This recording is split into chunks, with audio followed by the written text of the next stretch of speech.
En este espacio, a nombre de José Cárdenas, a Francisco Burgoa, abogado constitucionalista y catedrático de la Universidad Nacional Autónoma de México. Francisco, muy buenas tardes.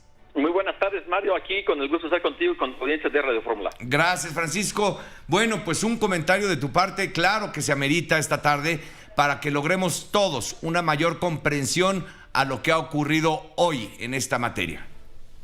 Es importante decir lo que ocurrió hoy en el Pleno de la Suprema Corte y de entrada, diciéndolo de una forma muy puntual, se perdió una muy valiosa oportunidad para que la Suprema Corte pudiera eliminar la prisión preventiva oficiosa desde la Constitución. Es decir, no se alcanzó con una mayoría calificada de cuando menos 8 votos de los 11 ministros para poder reinterpretar una palabra que se encuentra en el artículo 19 constitucional y es la palabra oficiosa. Es decir, la prisión preventiva oficiosa es aquella prisión preventiva que en automático se le impone a una persona por considerar que ha cometido alguno de los delitos de alto impacto que se establecen en el artículo 19 de la Constitución. Es decir, estamos hablando, por ejemplo, de casos de abuso o violencia sexual contra menores, delincuencia organizada, homicidio doloso, feminicidio, violación, secuestro, entre otros delitos.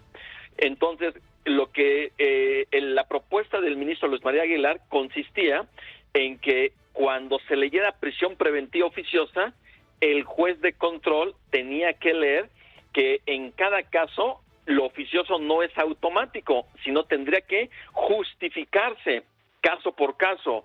No se alcanzó la votación, por lo tanto, la prisión preventiva en automático va a continuar en nuestro sistema de justicia penal, en nuestro sistema constitucional, y esta es, digamos, una mala noticia, porque lo que sí hizo la Suprema Corte, que es en donde sí alcanzó una votación para declarar la invalidez, es sobre delitos fiscales. ¿Por qué sobre delitos fiscales, Sí. Mario? Porque el artículo 19 de la Constitución tiene un catálogo de 16 delitos, y después, cuando el Congreso de la Unión reforma el Código Nacional de Procedimientos Penales, la Ley de Delincuencia Organizada, hace una adición al incorporar delitos fiscales. Es decir, estamos hablando ahí de delitos cometidos por factureros, defraudadores fiscales y contrabandistas. Y no es que se les esté dejando en libertad a ellos, porque para eso existe la prisión preventiva justificada absolutamente para todos los delitos, pero los de alto impacto que se encuentran en el artículo 19 constitucional, a eso se les va a imponer esa medida de prisión preventiva en automático, que es violatoria de derechos humanos, violatoria de nuestra libertad personal, de la presunción de inocencia, el debido proceso, además de que atenta contra tratados internacionales en materia de derechos humanos. Pero entonces, bien, muchas gracias, Francisco, pero entonces entiendo, maestro Francisco Burgoa, son dos asuntos. El primero, la prisión preventiva se mantiene y prevalece como hasta ahora en nuestro país. Y en el caso de aquellos llamados factureros, contrabandistas y defraudadores, ya no obtendrían el beneficio de la prisión preventiva, digamos, en libertad, pues. O sea, en el caso de ellos, lo que de hecho todavía no adquiere validez hasta que la Suprema Corte no le notifique al Congreso de la Unión, seguirá aplicándose para aquellos defraudadores fiscales, para aquellos personas que se encuentran en estos supuestos de contrabando o factureros que exhiben facturas falsas. Ellos se les van a seguir imponiendo la prisión preventiva en automático. Una vez que la Corte le notifique al Congreso, ellos deberán de estar solicitando a través de sus jueces una revisión de medidas cautelares para saber si ellos ameritan que continúen en la cárcel preventiva o puedan seguir su proceso fuera de la cárcel. Porque el hecho de que se pudiera estar declarando, ya no ocurrió así, pero es importante decirlo, el hecho de que la Suprema Corte pudiera declarar la invalidez de la prisión preventiva oficiosa no quería decir que en automático todas las personas que se encuentran con una medida de esta naturaleza en las cárceles, que son miles de personas, iban a obtener su libertad en automático, de ninguna manera.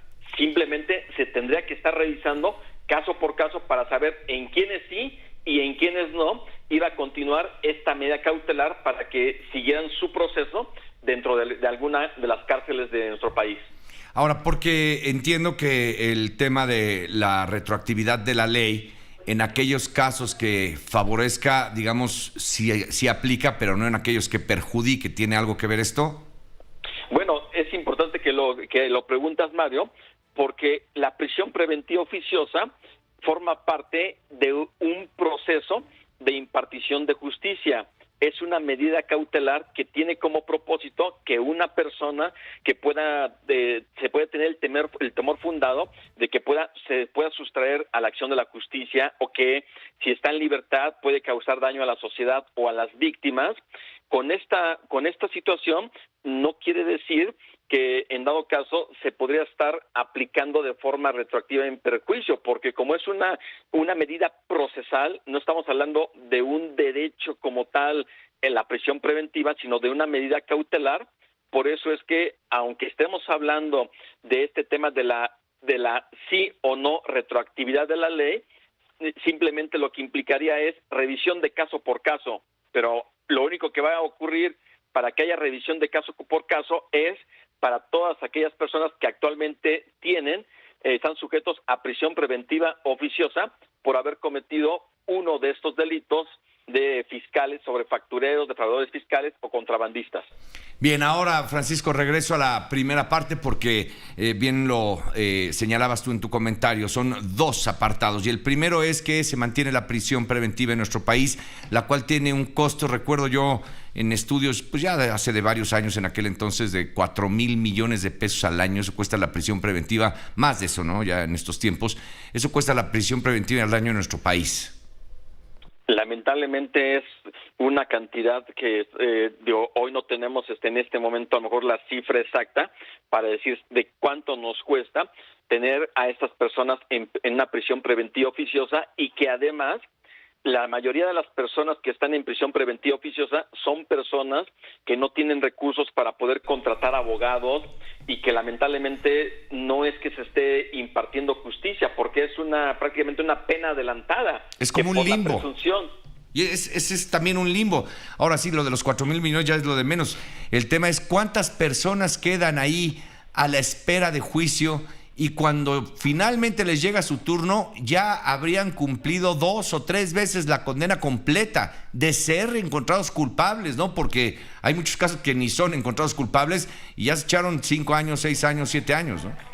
Mario, qué bueno que haces esta precisión, porque de hecho la Corte Interamericana de Derechos Humanos está discutiendo un asunto en donde 2 mexicanos estuvieron en prisión preventiva por 20 años, 19, 20 años, cuando el Código Nacional de Procedimientos Penales establece que el tiempo máximo que una persona puede estar en prisión preventiva será de 2 años.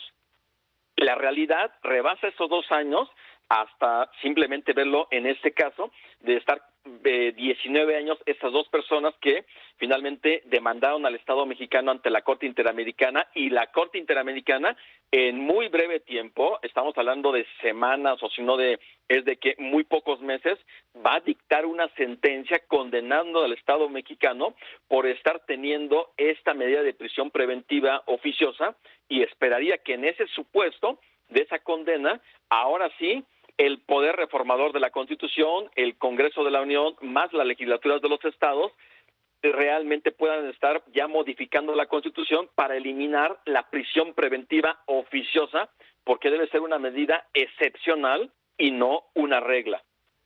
¿Cuántas personas, no sé si en el ámbito jurídico, que es en el que te desempeñas, Francisco Burgoa, cuántas personas se estima que debieran estar fuera de la prisión preventiva oficiosa? Digamos, porque han rebasado los 2 años. ¿Hay un porcentaje, hay un estimado, acaso? Mira, debe de haber obviamente cifras específicas, pero simplemente tomamos en cuenta lo siguiente. Hay 220,000 personas que se encuentran en la cárcel. De esas 220,000, 92,000 son las que se encuentran en prisión preventiva. 92,000 personas en todo el país.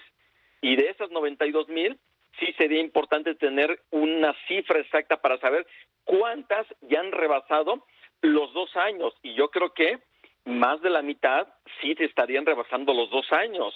¿Y por qué no se hace una revisión?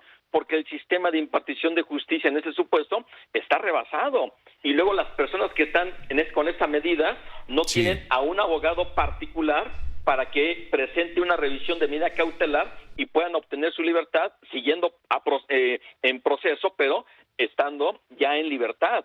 Y digamos, es parte de esta medida que es contraria a los derechos humanos reconocidos en nuestra Constitución y también de los tratados internacionales de los que el Estado mexicano es parte. Bien, Francisco Burgoa, pues muchas gracias por ayudarnos a comprender de forma amplia lo que se ha anunciado el día de hoy, porque siempre es necesaria la interpretación de un especialista como tú para, pues te digo, tener comprensión sobre estos temas. Muchas gracias. Al contrario, Mario, excelente tarde. Gracias, muy buenas tardes. Son las